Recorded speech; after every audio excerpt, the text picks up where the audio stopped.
Hi, you guys. Erin here, back with another moon update for you. And I will also be discussing some of the other prominent astrological forces we are currently receiving. But let's start out by talking about this new moon that we've got coming up.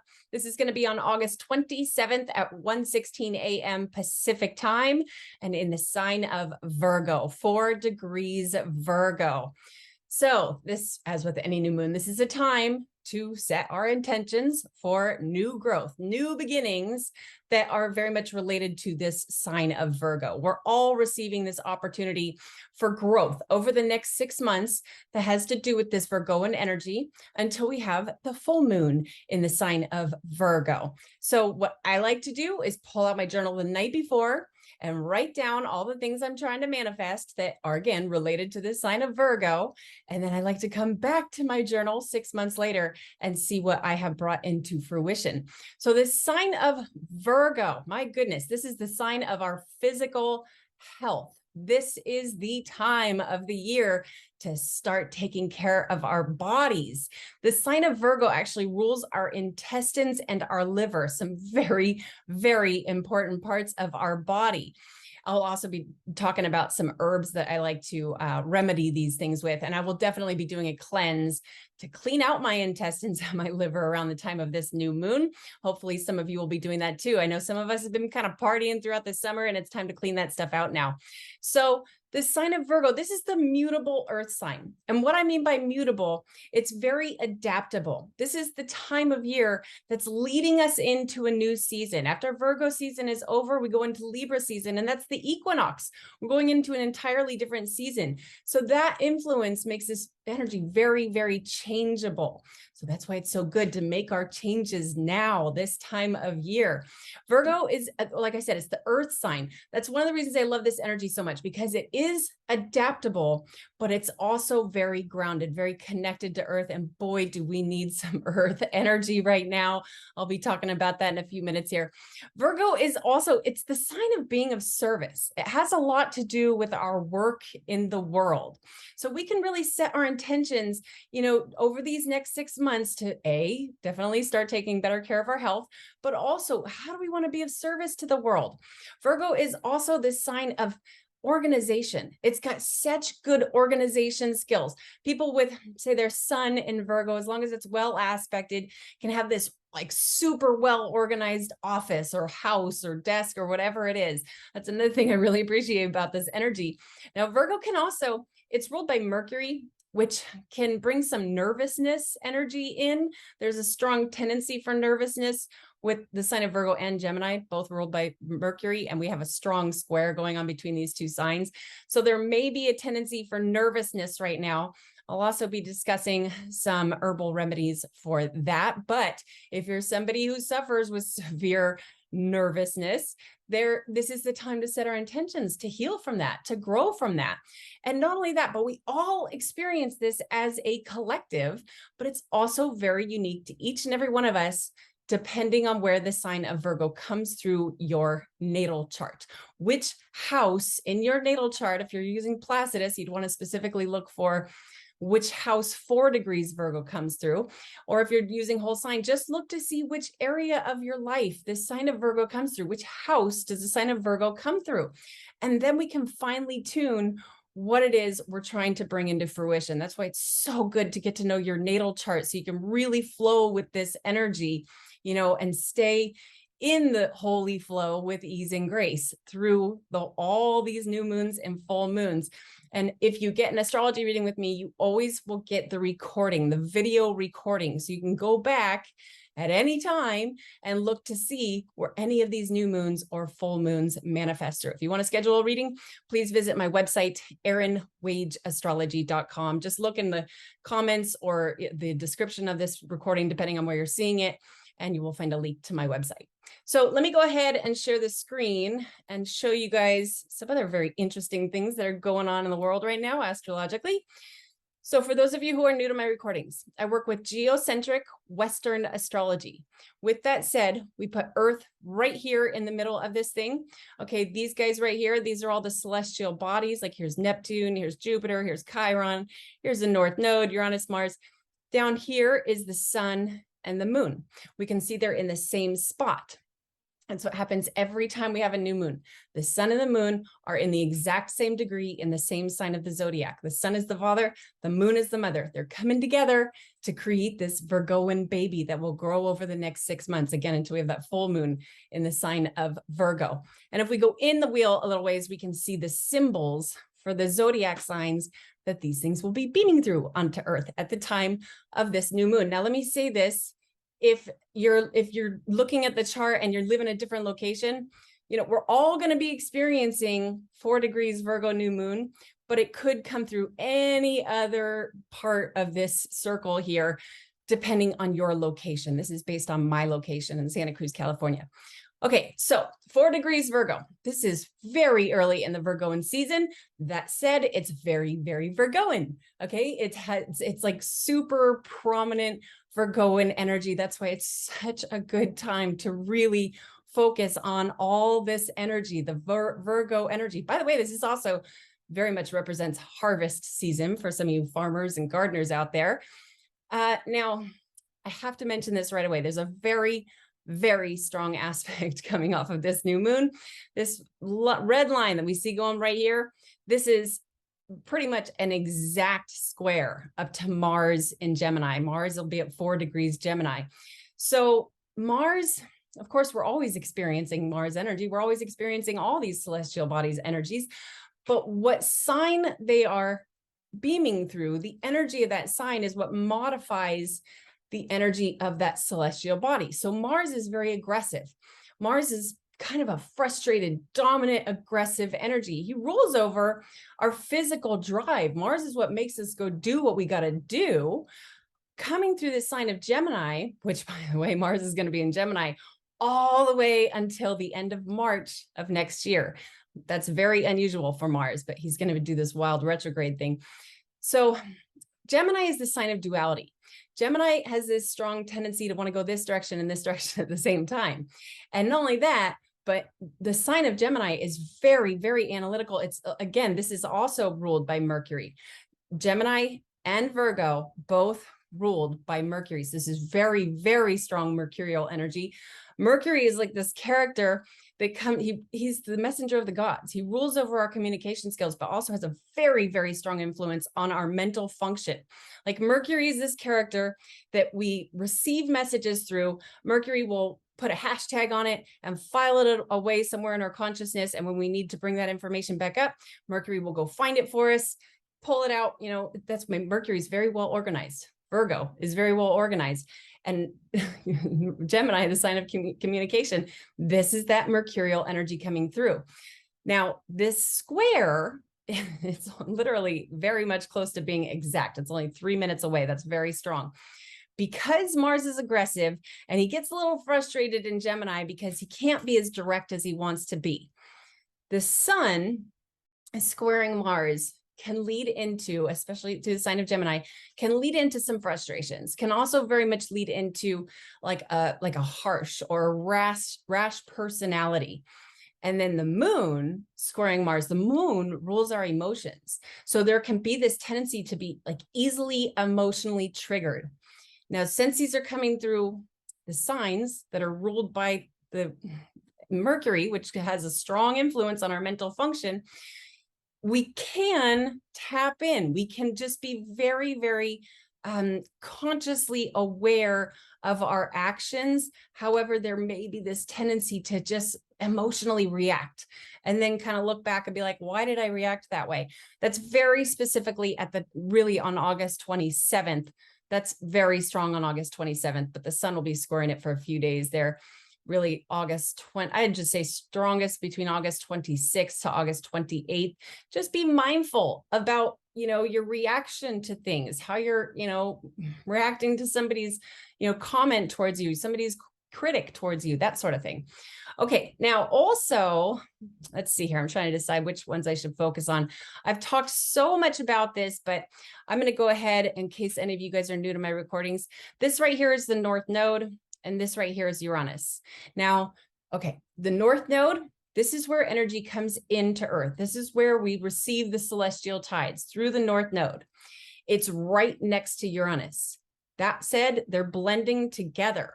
They're trying to work as one here. And Uranus is very, very spasmodic. It's very electrical. It's very technological. It's very revolutionary and has a lot to do with humanity and the revolution that we're going through. That's definitely prominent. But these guys, they're coming through the sign of Taurus, which Taurus rules over money. Okay. Also has a huge influence on our farmlands, on our farm animals, our soil, our agricultural systems. And those things are really getting shaken around right now. You know, obviously we've talked so much about this. I don't want to put too much, effort into this or time into this, but this has a lot to do with what's been going on with the inflation. And right now, these guys are making a pretty strong square over here to Saturn. Saturn, he's the restrictor. Saturn creates discipline and limitations. Don't mean to make Saturn sound bad, because he's also what makes us responsible. And he's working fairly comfortably in his own sign of Aquarius. But I feel like Saturn's kind of putting some restrictions, some limitations, making this, this revolutionary process that we're all trying to go through, putting some restrictions on it. That's kind of just putting things in a nutshell there to make some sense of that. All right, now, gosh, okay, so Saturn is also squaring the South Node. I got to quickly touch on this. The South Node is where energy goes out. Here's the North Node. Here's the South Node. They're always opposite each other. Again, North Node is where energy comes in. South Node is where energy goes out. And they work with extreme strength in the signs that they're going through. They're going to be North Node is going through Taurus. South Node is going through Scorpio, all the way until the end of July of next year. And this is extreme magnetism, okay? But this South Node Scorpio energy, personally, I do feel like this is pulling some of unwanted energies out, some dark forces out of, our earthly plane. But Saturn there is also putting some restrictions on that while he's squaring these nodes. So, some of us who are sensitive might be feeling some of that, like some restrictions in what we really want to move forward with. And this also very, very much depends on your own natal chart. Okay, now also I'm going to touch on Jupiter up here, who is like burning up and frustrated in the sign of Aries. He's in retrograde, by the way. Saturn and Uranus and the nodes are almost always in retrograde. So I don't really point that out very often, but we've got currently, especially at the time of this new moon, we've got Uranus in retrograde, Chiron in retrograde, Jupiter in retrograde, Neptune in retrograde, and Saturn in retrograde, and Pluto in retrograde. So that's like a time of when anything is in retrograde, it works with this kind of like extra force, but almost like a frustrated force. It's driving backwards. Just think about that. When anybody's driving, well, I guess shouldn't say everybody. There was a guy I knew when we were younger who was really good at driving backwards, and he kind of made a habit of it. But for the most part, that's not a safe way to drive. And that's kind of what's going on when these guys are in retrograde. And Aries is it's the warrior. It's aggressive. It's ruled by Mars. Okay. And Jupiter is this wonderful energy. Jupiter is the great benefic and brings luck and abundance and prosperity and wisdom.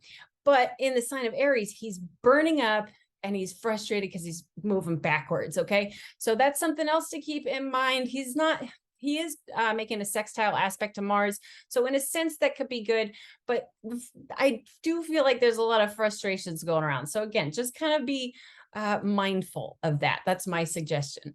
Okay, let's quickly touch on Mercury. We'll have just moved into Libra, which personally, I really like this placement because there's Mercury. Okay, Mercury, here's the messenger of the gods and the organizer of our mind, going through the sign of Libra. And Libra has a lot to do with balance, has a lot to do with justice and fairness. It's also a very charming energy. It's also a pretty intellectual energy.